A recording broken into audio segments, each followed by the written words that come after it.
I remembered since then it was a man named Glenn. He was a country and western singer type, and he was from Texas. And the thing was, he was talking about going back to Texas.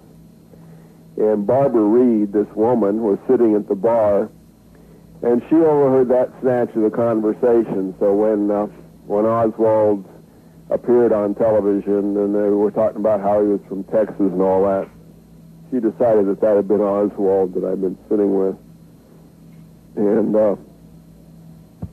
so that was what I denied, and was charged with perjury, denying that I'd seen Oswald in New Orleans in 1963.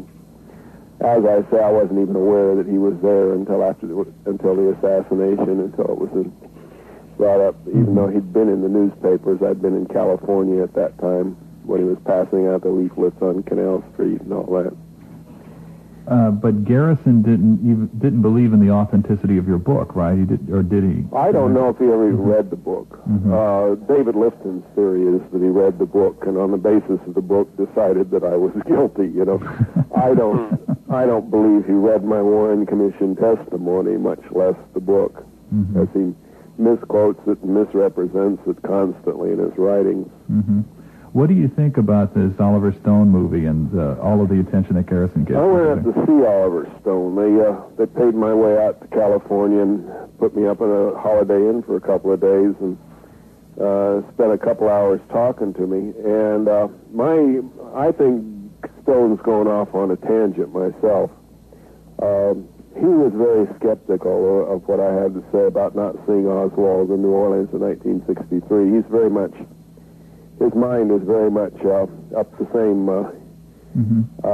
tree that Garrison's is, in my opinion. But John Stockwell was there also, a former renegade CIA agent.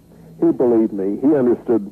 When I got into all the weird stuff, and there are such weird things going on in the intelligence community that most people wouldn't believe him, and I wouldn't blame him. The mind control is just one example. So stuff like that. Oliver Stone had you and somebody who's intelligence community professional realizes that stuff like that goes on.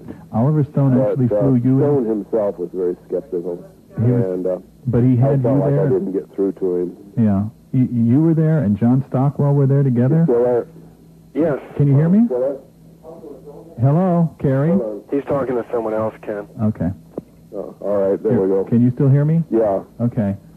So we were talking about Oliver Stone apparently flew you in and flew John Stockwell in together? Yeah, we were both there at the same time, yeah. And was he skeptical of what Stockwell had to say about CIA operations also? I don't think he was skeptical of Stockwell. I don't know, you know. I spoke to Stockwell, and I went out and had a couple of drinks together after the interview.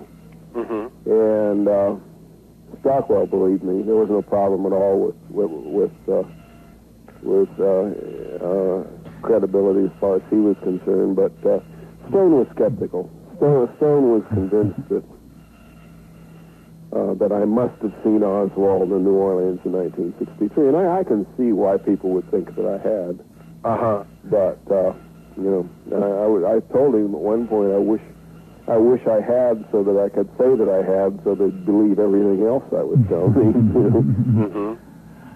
That was the stumbling block.